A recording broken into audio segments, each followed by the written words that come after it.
जय श्री कृष्णा। भगवत तत्व का विवेचन, भक्ति की महिमा। शालिग्राम भगवान के महिमा, वैष्णव पुरुषों का महत्व एवं भगवत स्मरण, भक्ति का महत्व, प्रारब्ध कर्म की प्रबलता, इन सब विषयों पर आज हम चर्चा करते हैं। सनातन भक्ति पथ चैनल पर आप आज अद्भुत चर्चा को श्रवण करें। पद्म पुराणानुसार भगवान महादेव ने माता पार्वती को जो यह दिव्य चरित्र श्रवण कराया है, वह हम पद्म पुराण उत्तरखंड के अनुसार श्रवण कर रहे हैं। माता पार्वती जी ने पूछा, प्रभु, शालिग्राम विश्वेश्वर सर्वश्रेष्ठ भक्ति का स्वरूप क्या है, जिसके जानने मात्र से मनुष्यों को सुख प्राप्त होता है, उसे बताने की कृपा करें।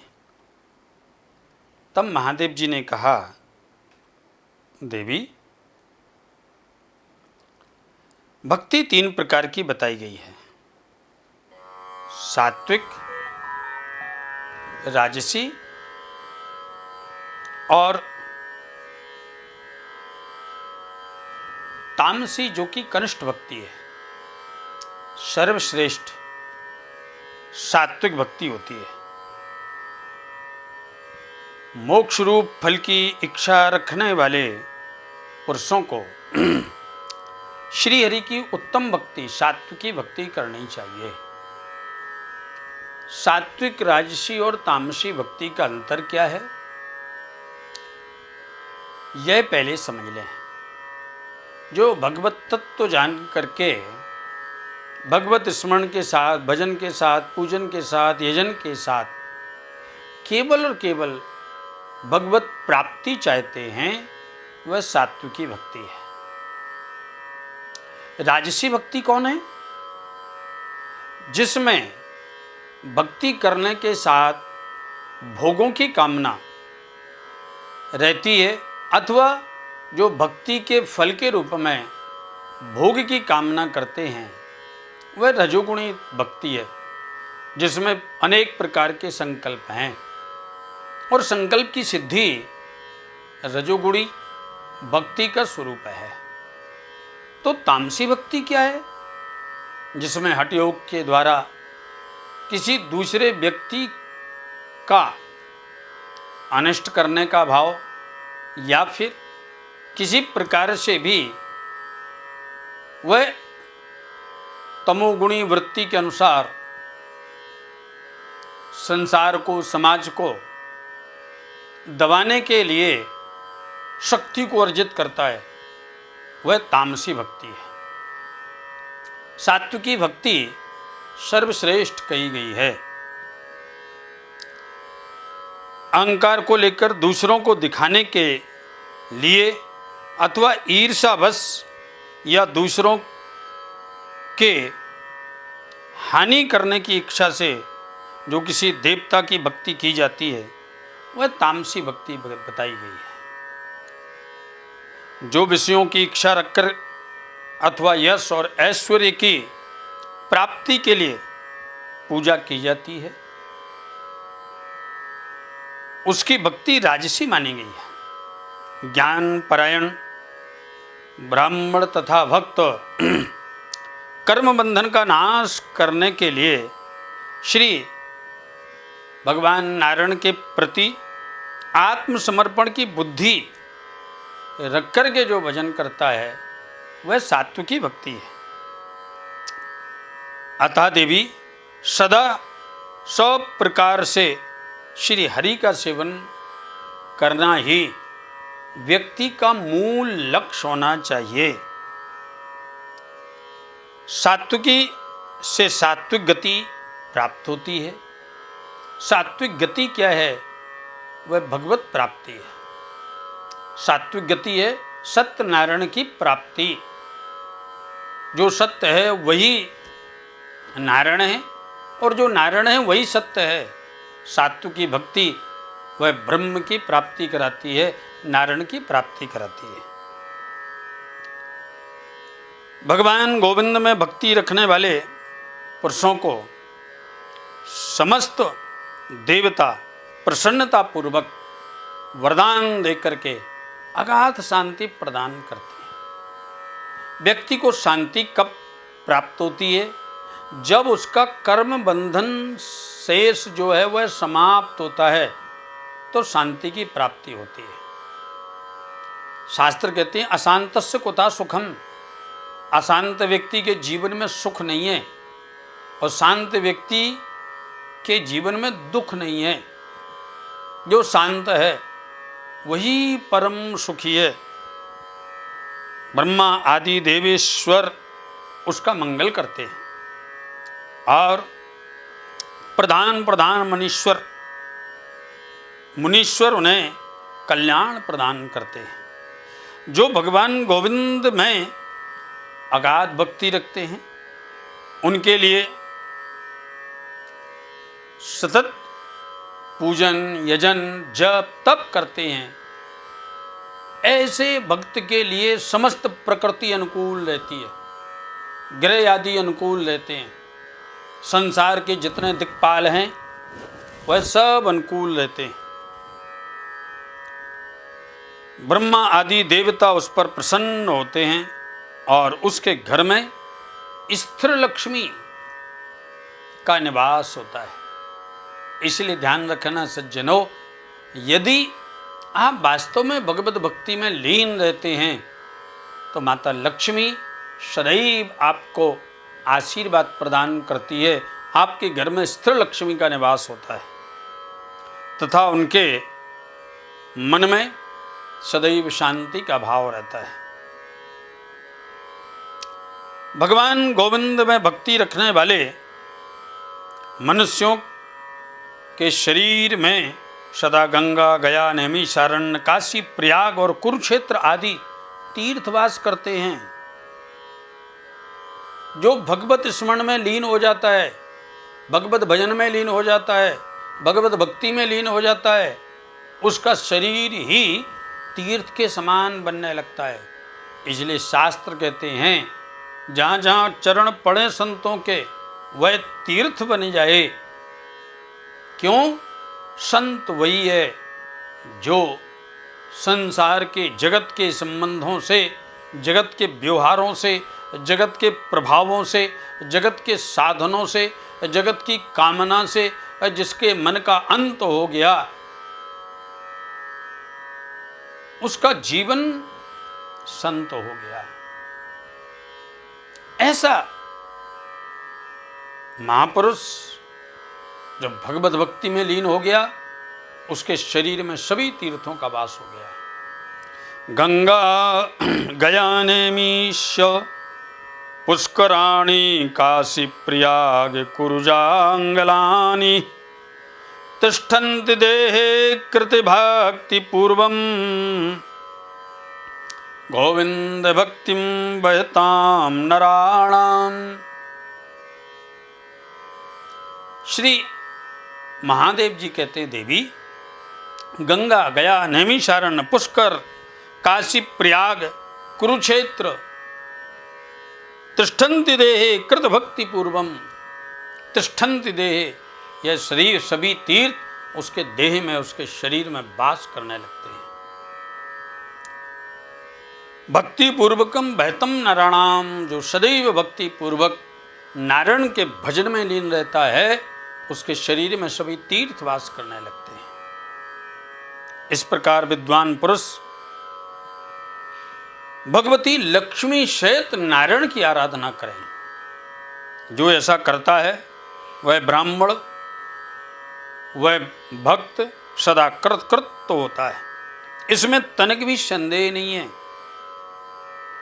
देवी क्षत्रिय, वैश्य अथवा चतुर्थ वर्ण में कोई भी क्यों ना हो, जो भगवान विष्णु की विशेष रूप से भक्ति करता है, निसंदेह है उसकी कर्म बंधन से मुक्ति होती है तथा वह संसार के भवबंधन से भी मुक्त हो जाता है और अंत में भगवत प्राप्ति कर लेता है। माता पार्वती ने पूछा, हे सुरेश्वर, इस पृथ्वी पर भगवान शालिग्राम शिला की विशुद्ध मूर्तियां बहुत सी हैं, प्रतिमाएं बहुत सी हैं। उनमें से कितनी मूर्तियों को पूजन में ग्रहण करना चाहिए? यह बहुत श्रेष्ठ प्रश्न है। सभी को यह श्रवण करना चाहिए। भगवान महादेव ने कहा, देवी, जहाँ शालिग्राम की शिला कल्याणमयी मूर्ति सदा विराजमान रहती है, उस घर को वेदों में, सब तीर्थों में श्रेष्ठ माना गया है। ब्राह्मण को 5, क्षत्रिय को 4, वैश्य को 3 और चतुर्थ वर्ण को 1 प्रतिमा यत्नपूर्वक पूजन करनी चाहिए। ऐसा करने से वे इस लोक में समस्त भोगों का उपभोग करके अंत में भगवान विष्णु के सनातन धाम को जाते हैं। यह शालिग्राम शिला की सबसे बड़ी मूर्ति है, जो पूजन करने पर सदा पापों का हरण करने वाली और मोक्ष देने वाली है। जहाँ शालिग्राम शिला विराजती है, वहाँ गंगा, यमुना, गोदावरी, सरस्वती सभी तीर्थ निवास करते हैं। शालिग्राम शिला का, शालिग्राम प्रतिमा का बहुत बड़ा महत्व है। इनमें तनिक भी संदेह नहीं है देवी। अतः मुक्ति की इच्छा रखने वाले पुरुषों को इनका भली भांति पूजन करना चाहिए। देवेश्वरी, जो भक्ति भाव से जनार्दन का पूजन करते हैं, उनके दर्शन मात्र से अनेक पापों को करने वाला व्यक्ति शुद्ध हो जाता है। पितर सदा ही तृप्त हो जाते हैं और वह पितृदेवता चर्चा करते हैं कि हमारे घर में भी ऐसा पुत्र उत्पन्न हो जो हमारा उद्धार करे, हमें विष्णु धाम को पहुंचा सके। यही दिवस धन्य है जिसमें भगवान विष्णु का पूजन किया जाए। वही समय श्रेष्ठ है जब आप भगवान का भजन करें, यजन करें, पूजन करें, कीर्तन करें, जप करें, वह समय श्रेष्ठ है। जिसमें भगवान का पूजन किया जाए वह काल परम पावना, परम शोभना, वह काल परम उत्तम कहा गया है। उसी पुरुष की माता, बंधु बांधव तथा पिता धन्य हैं जो भगवान नारायण की अर्चना करता है, पूजन करता है। जो भगवान विष्णु की भक्ति में तत्पर रहते हैं, उन सब को परम धाम अवश्य प्राप्त होता है। पितरम संबत्य दे तत्कुले स्माकं तु वैष्णवा ये स्तुते स्मान् समुद्धृत्य नमस्ते विष्णु मंदिरम साइव दिविशो धन्यो धन्या मातास्त बंधवा। उनके माता धन्य हैं, उनके पिता धन्य हैं, उनके बंधु बांधव धन्य हैं, उनका परिवार धन्य है, जिसमें ऐसा वैष्णव उत्पन्न हो जाता है। वैष्णव पुरुषों के दर्शन करने मात्र से जितने भी उपपातक हैं तथा महापातक हैं, उन सब का नाश हो जाता है। भगवान विष्णु की पूजा में संलग्न रहने वाले मनुष्य अग्नि की भांति तेजस्वी प्रतीत होते हैं। वे मेघों के आवरण से उन्मुक्त चंद्रमा की भांति सब पापों से मुक्त हो जाते हैं। वैष्णवों के पूजन से बड़े बड़े पापों का नाश हो जाता है, वह स्वतः ही नष्ट हो जाते हैं। आर्द्र सूक्ष्म, लघु, स्थूल, मन, वाणी और शरीर द्वारा हुआ प्रमाद से होने वाला तथा जानकर और अनजान में किया हुआ पाप सब वैष्णवों से वार्तालाप करने पर, दर्शन करने पर, सत्संग करने पर स्वतः समाप्त हो जाते हैं। साधु पुरुषों के दर्शन से पापहीन पुरुष स्वर्ग को प्राप्त कर लेते हैं। श्रीमद् भागवत के पंचम स्कंद में वर्णन आता है, साधुनाम संग संगम, श्रेष्ठ जनों का संग करने से संसार का रंग समाप्त होता है, भगवत भक्ति का रंग चढ़ता है और व्यक्ति इस जगत में सुख भोग करके अंत में भगवत प्राप्ति कर लेता है। महत सेवाम द्वार बाहुर विमुक्ते स्तमो द्वाराम योषिनाम संग संगम महांतस्ते समचित्त प्रशांत विमिनमय सुरदा साधे बोये।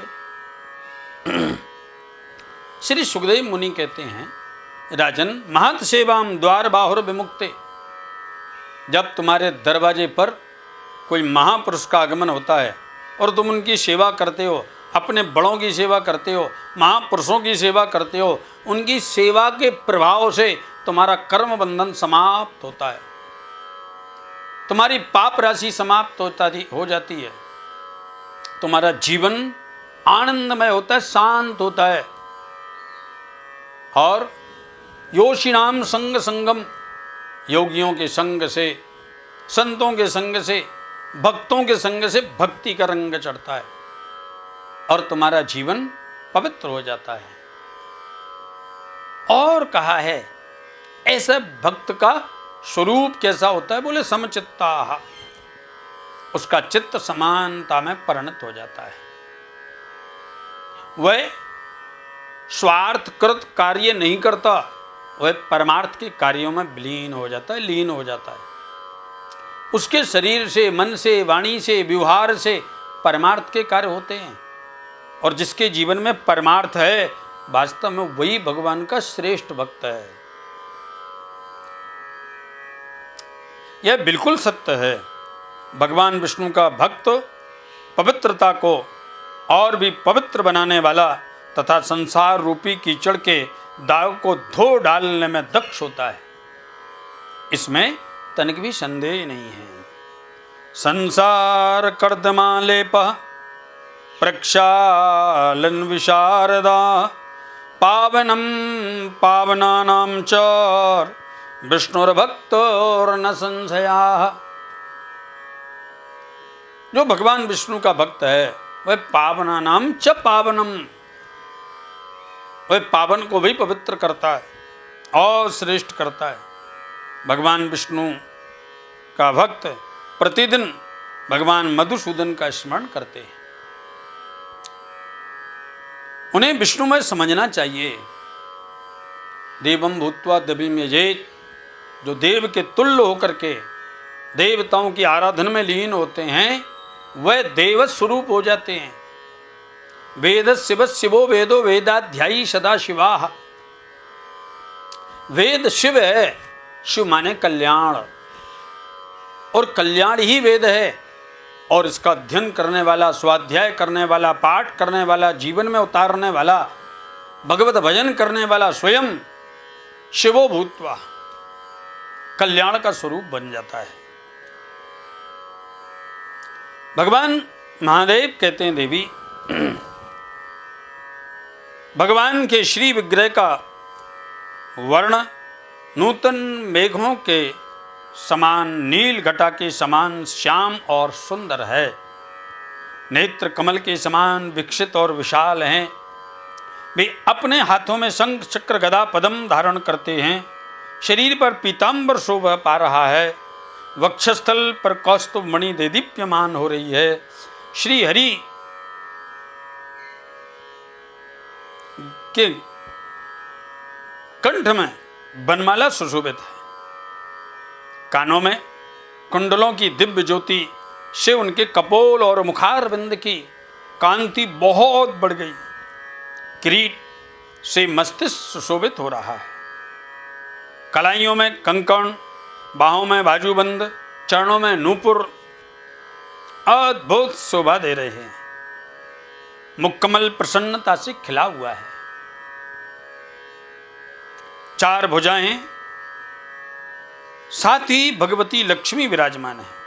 पार्वती जो ब्राह्मण भक्त भक्ति भाव से युक्त हो, इस प्रकार श्री नारायण के दिव्य विग्रह का ध्यान करते हैं, वे साक्षात विष्णु के स्वरूप हो जाते हैं। वे ही वास्तव में वैष्णव हैं, इसमें तनिक भी संदेह नहीं है। हे देवेश्वरी, उनका दर्शन करने मात्र से, उनमें भक्ति रखने से, उन्हें प्रसाद ग्रहण कराने से तथा उनकी पूजा करने से निश्चित ही वैकुंठ धाम की प्राप्ति होती है।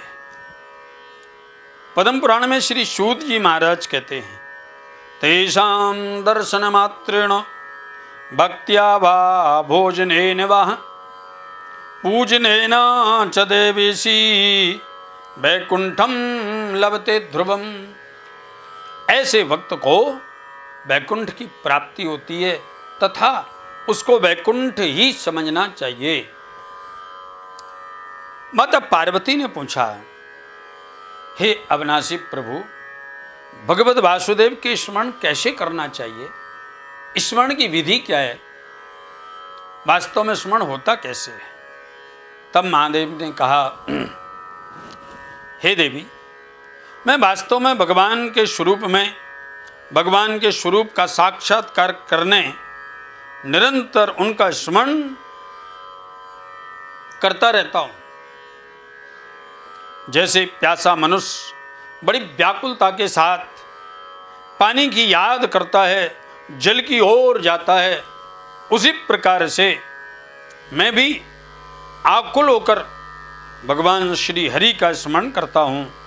जिस प्रकार सर्दी का सताया हुआ संसार का जीव अग्नि का स्मरण करता है, वैसे ही देवता, पितर, ऋषि, मनुष्य निरंतर भगवान का चिंतन करते रहते हैं। जैसे पतिव्रता नारी सदा पति की याद करती है, तथा भय से आतुर मनुष्य किसी निर्भय आश्रय खोजता है।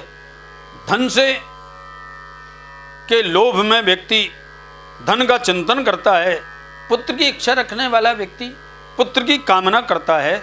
उसी प्रकार से मैं भी भगवान नारायण का स्मरण करता हूं। जिस प्रकार से सांसारी जन संसार की वस्तुओं की कामना करता है, यह उपमा बहुत कमजोर है। लेकिन भगवान महादेव कहते हैं कि जीव जब सतत प्रयत्न करके आतुर भाव से श्री हरि का स्मरण करता है, वही वस्तुतः श्रेष्ठ स्मरण है। देवी, हंसा मानसमिक्षन्ति रसया स्मरणं हरेत्, भक्ताश्च भक्तिमिक्षन्ति तथा विष्णुं स्मराम्यहम्। देवी, जैसे हंस मान सरोवर को, ऋषि भगवत स्मरण को, वैष्णव भक्ति को, साधु पुरुष धर्म को चाहते हैं, वैसे ही समस्त भगवत स्मरण करने वाले भक्त अथवा मैं भी श्री नारायण का, श्री हरि का स्मरण करता हूं। जैसे भ्रमर पुष्प को, चक्रवाक सूर को और परमात्मा के प्रेमीजन भक्ति को चाहते हैं, उसी प्रकार से मैं भी भगवान का स्मरण करता हूं।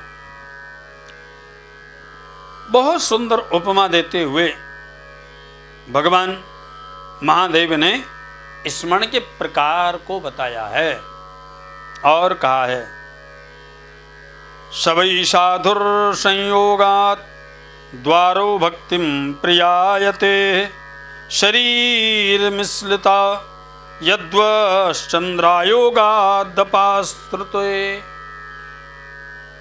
देवी, जिस प्रकार से साधु के संग से, संत के संग से जीव के अंदर भक्ति प्रजायते उत्पन्न होती है, और वह भक्ति को ग्रहण करके, भक्ति को धारण करके भगवान के स्मरण में निरंतर लीन रहता है। जैसे एक बालक माँ से बिछुड़ने के बाद माँ की याद में आतुर होता है, उसी प्रकार से मैं भी और साधुजन भी, भगवत भक्त भी सदैव भगवान के स्मरण में निमग्न रहते हैं, लगे रहते हैं। देवी, यह भगवान विष्णु का महात्म अद्भुत है। उस पर विचार करने से रोमांच हो जाता है। भगवान का जैसे तैसे किया हुआ स्मरण भी मोक्ष देने वाला है। यदि किसी के संयोग से, किसी के संसर्ग से, किसी के संग से तुम्हारे अंदर भगवत स्मरण उत्पन्न हो जाए, भगवत भक्ति हो जाए, भगवत ध्यान हो जाए, तो वह भी मुक्त करने वाला है। बड़े हुए धन से, विपुल बुद्धि से भगवत प्राप्ति नहीं होती। केवल भक्ति योग से ही क्षण भर में भगवान अपने समीप दर्शन देते हैं और आपको अपना सामीप्य प्रदान करते हैं। भगवान उसके समीप रहकर भी दूर जानना चाहिए किसके, जो व्यक्ति धन में आतुर है, वासना में आतुर है, सांसारिक साधन में आतुर है, विशेष करके तीक्ष्ण तर्क कुतर्क वाली बुद्धि में आतुर है, ऐसा व्यक्ति भगवान के सानिध्य में भी होकर के भी दूर रहता है। और जिसका मन, जिसकी वाणी, जिसका चित्त, जिसकी बुद्धि भगवत स्मरण में लीन हो जाती है, वह सदैव संग संयोगात भगवान के दिव्य संग का अनुभव करता है।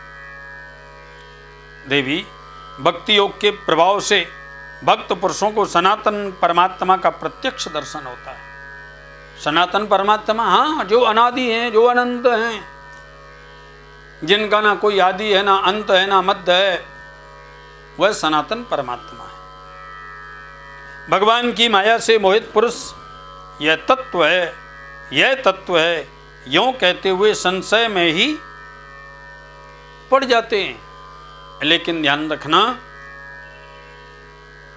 जो भक्त माया से परे है वह हर जगह भगवान का दर्शन करता है। जब भक्ति तत्व प्राप्त होता है तभी विष्णु स्वरूप तत्व की उपलब्धि होती है। हे देवी, मेरी बात ध्यान से सुनो। इंद्र आदि देवताओं ने सुख के लिए अमृत प्राप्त किया था, तथापि वे भगवान विष्णु की भक्ति के बिना दुखी रह गए। अमृत प्राप्त करके भी उनको सुख नहीं मिला, आनंद नहीं मिला। क्यों? उनके जीवन में भक्ति नहीं है। भक्ति एक ऐसा अमृत है जिसको पाकर फिर कभी जीव दुखी नहीं होता। ये भगवत तत्व उसे स्वतः प्राप्त हो जाता है। भक्त पुरुष वैकुंठ धाम को प्राप्त होकर भगवान विष्णु का सामीप्य सदा आनंद का अनुभव करता है।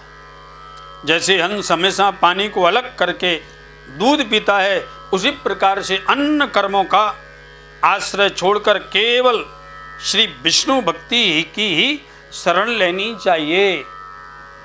संसार में अगर कुछ सार है, कुछ श्रेष्ठ है, दुर्लभो मानसो देही देही नाम क्षण भंगुरा तत्रापि दुर्लभम मन्ये वैकुंठ प्रिय दर्शनम। परम दुर्लभ कुछ है तो भगवान नारायण की प्राप्ति है, श्री हरि की प्राप्ति है, भगवान विष्णु की, आपके इष्ट की, भगवान बाके बिहारी लाल की, भगवान कृष्ण की प्राप्ति परम दुर्लभ है। और जीव जब अनंतता के साथ, अनंतता का मतलब ना अन्य, उसके जीवन में और कुछ नहीं, केवल और केवल एक, वो परमात्मा, इस भाव से भजन करता है तो उसे निश्चित ही श्री हरि के सानिध्य का आनंद प्राप्त होता है। वह संसार के सभी कर्मों से मुक्त होकर के भगवान विष्णु की भक्ति में लीन होकर भगवदाश्रय ग्रहण कर लेता है। संसार में बहुत तेरे ऐसे लोग हैं जो दूसरों को उपदेश दिया करते हैं, किंतु जो स्वयं आचरण करता हो ऐसा मनुष्य करोड़ों में एक ही दिखता है। बुद्धिम परेशान दास्यन्ति लोके बहुविधा जना स्वयमाचरते सोपीर नराकोटि सुदृश्यते। पद्म पुराण के उत्तरखंड के 128वें अध्याय का 36वां श्लोक है। क्या? बुद्धिम परेशान दास्यन्ति लोके बहुविधा जना स्वमाचरे सोपि नराकोटिम दृश्यते। लोगों को शिक्षा देने वाले अनेक मिलेंगे, लेकिन अपने जीवन में उतार करके अपने जीवन को श्रेष्ठ करते हुए करोड़ों में एक ही दृश्यमान होता है। देवी, जो मनुष्य स्वयं में आचरण करता है वस्तुतः वही श्रेष्ठ है। जड़ में सींचे हुए वृक्ष ही हरे भरे होते हैं, उसमें पत्ते भी दिखाई देते, शाखा भी दिखाई देती, फल भी प्राप्त होता है, लेकिन उसी प्रकार से भोजन से ही आगे आगे फल प्रस्तुत होता है। जैसे जल में जल, दूध में दूध और घी में घी डाल देने पर कोई अंतर नहीं रहता, उसी प्रकार से भगवान की भक्ति के प्रसाद से भेद दृष्टि नहीं रहती, उसकी दृष्टि अभेद होती है, एक दृष्टि होती है। जिसके जीवन में भक्ति है वह समदृष्टि वाला है, समभाव वाला है, समता वाला है, एकता वाला है। और जिसके जीवन में भक्ति का ह्रास है उसके जीवन में भेद दृष्टि है, उसके जीवन में अनेकता है, कमी और अच्छाई का उसे ज्ञान विशेष रखता है। जैसे सूर्य सर्वत्र व्यापक है, अग्नि सब वस्तुओं में व्याप्त है, इन्हें किसी संकुचित सीमा से आबद्ध नहीं किया जा सकता। उसी प्रकार भक्ति में स्थित भक्त भी कर्मों के आबद्ध नहीं होता।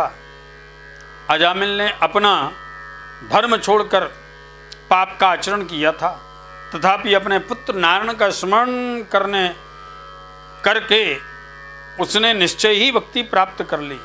जो भक्त दिन रात भगवान नाम के ही सारे जीवन जीता है वे वैकुंठ धाम में निवास करते हैं, इसमें तनिक भी संदेह नहीं है। वे वैकुंठ धाम में निवास करते, इस विषय में वेद साक्षी है। अश्वमेध आदि यज्ञों का फल स्वर्ग में भी देखा जाता है।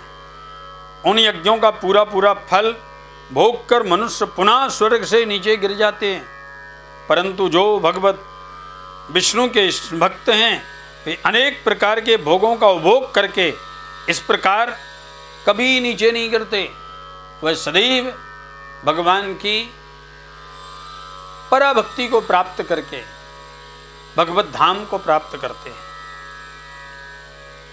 वैकुंठ धाम में पहुंच जाने पर उनका पुनरागमन नहीं होता।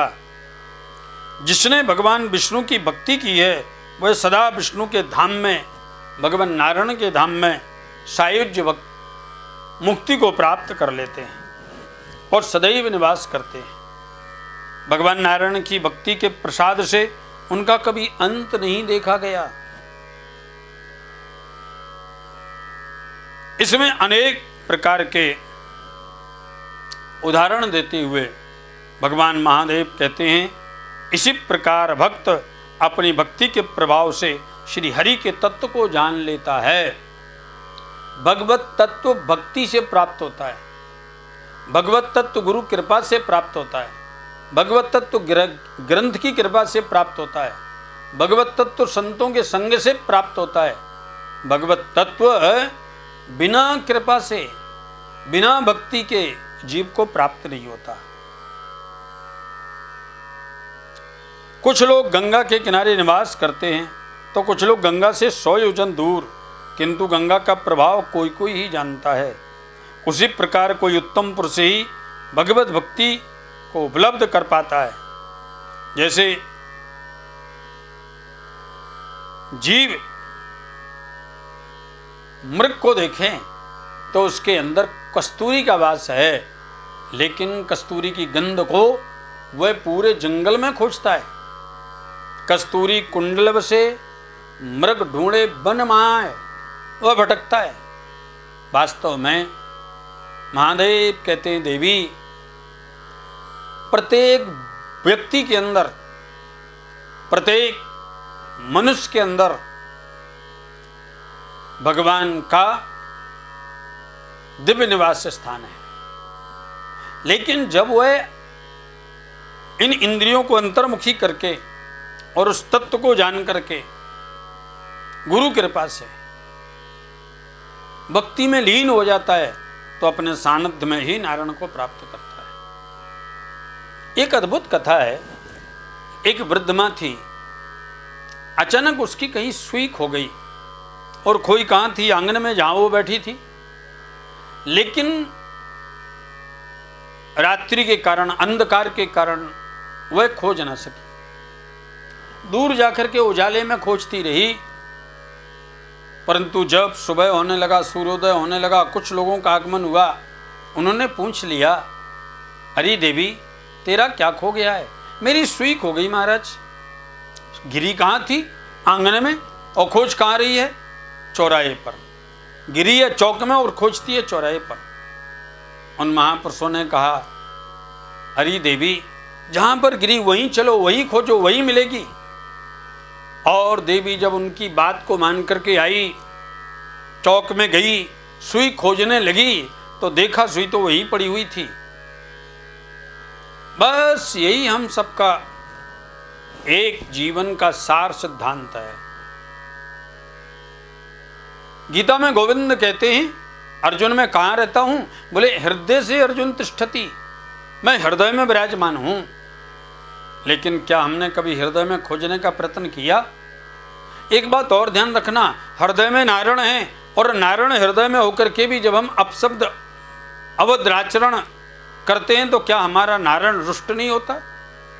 ध्यान रखना, हृदय में नारायण है और हम सत्य का आचरण करते हैं तो सत्यनारायण की स्वतः ही प्राप्ति हमको हो जाती है।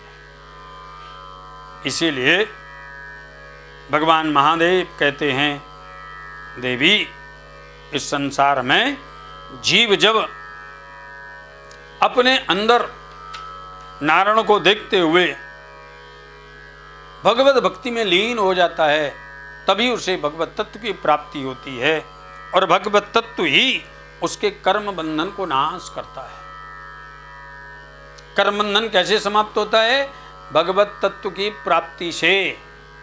ज्ञानाग्नि दग्धा कर्मणा, जब जीव को यह ज्ञान हो जाता है कि परब्रह्म मेरे हृदय में स्थित है तो उसके कर्मों का नाश हो जाता है, कर्म उसके शेष हो जाते हैं और वह शेष सही नारायण की प्राप्ति कर लेता है। यह चरित्र आपके जीवन में भक्ति को उत्पन्न करेगा, आपके जीवन में शांति को प्रदान करेगा, आपके जीवन में सुख को प्रदान करेगा, आपके जीवन में आनंद को प्रदान करेगा और अंत में श्री नारायण की प्राप्ति करा देगा। जय श्री कृष्ण, जय श्री राधे।